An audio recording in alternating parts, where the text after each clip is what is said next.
Going live. We live. We back.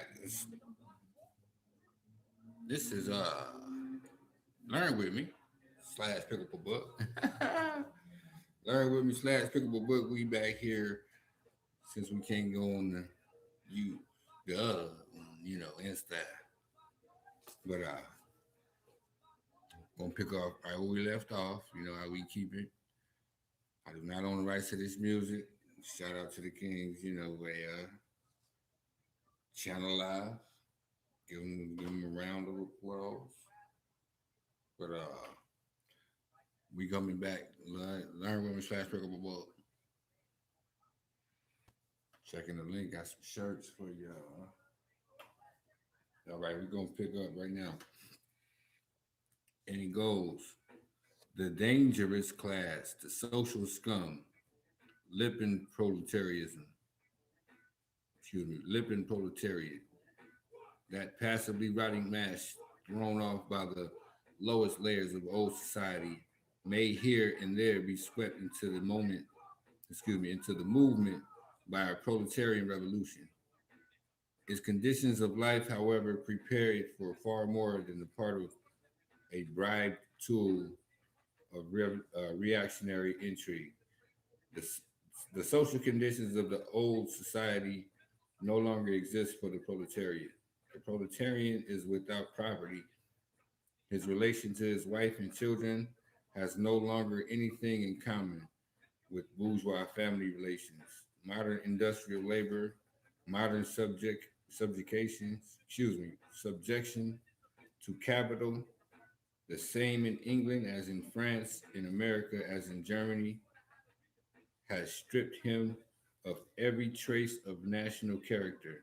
Law, morality, religion are to him as many bourgeois prejudices behind which lurk in ambush just as many bourgeois interests. All the preceding classes that got the upper hand sought to fortify their already acquired status by subjecting society at large to the conditions of appropriation.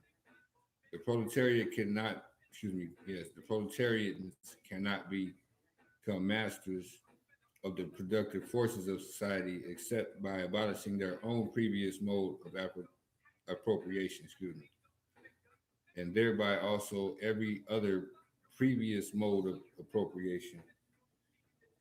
They have nothing of their own to secure and to fortify.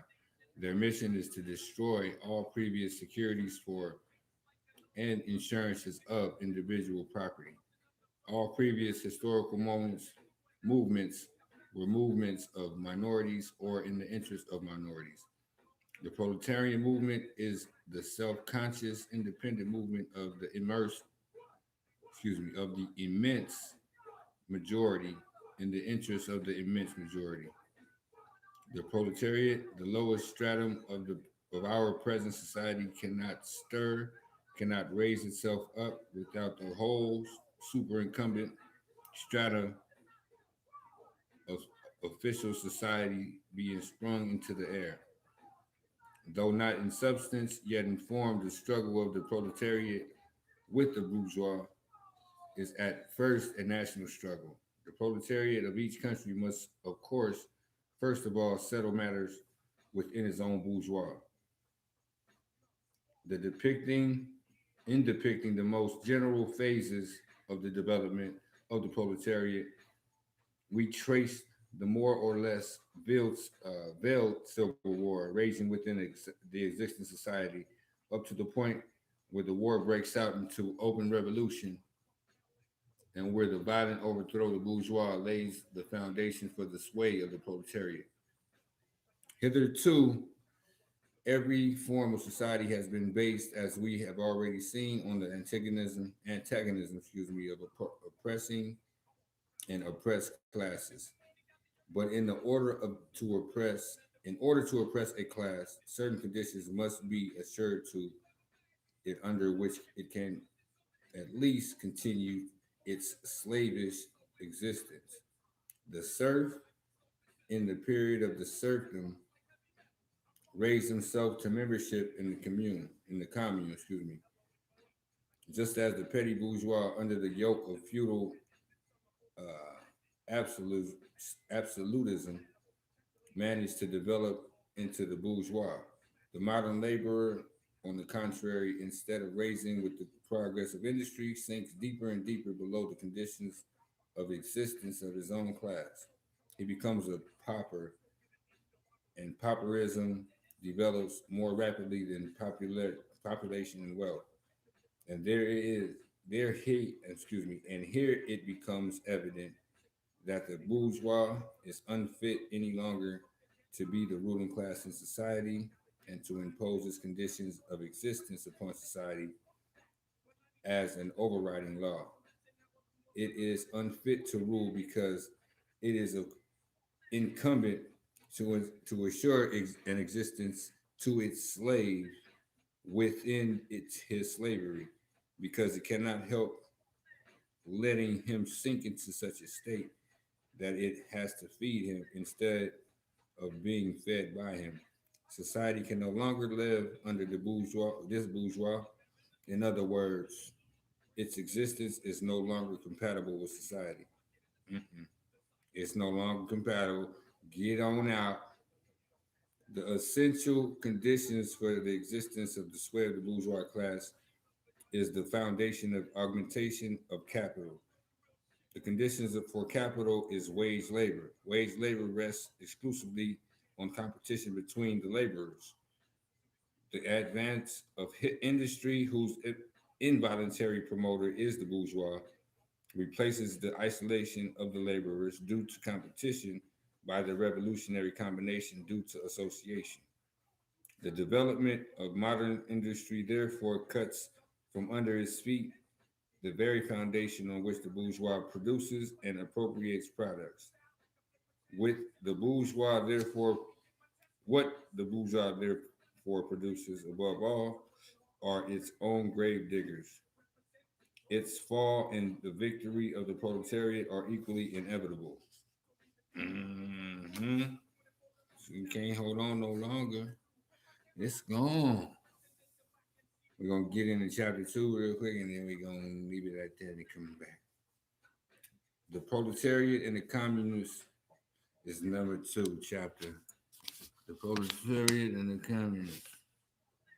Proletarian, excuse me. In what relation do the communists stand to the proletarians as a whole? The communists do not form a separate party opposed to other working class parties. They have no interest in separate and apart from those of the proletariat as a whole. They do not set up any sectarian principles of their own, which by which to shape and mold the proletarian movement. Communists, the communists are distinguished from the other working class parties by this only. Number one, in the national struggles of the proletarians of the different countries, they point out and bring to the front of the common interests of the entire proletariat independently of all nationality. Number two, in the various stages of development with the struggle of the working class against the bourgeois has to pass through, they always and everywhere represent the interests of the movement as a whole. The communists, therefore, are on one hand practically the most advanced and resolute section of the working class parties of every country, the section which pushes forward all others. And on the other hand, theoretically, they have over the of the great masses, over the great masses of the proletariat, the advantage of clearly understanding the line of march, the conditions, and the ultimate general result of the proletarian movement. The immediate aim of the communists is the same as all of the other proletarian parties: formation of the proletariat into a class, overthrow the bourgeois supremacy, conquest of political power by the proletariat. The theoretical conclusions of the communists are in no way based on the ideas or principles that have been invented or discovered by this or would be universal reformer. They merely express in general terms actual relations springing from the existing class struggle, from a historical movement going going on under our very eyes. The abolition of existing property relations is not at all a distinctive feature of communism.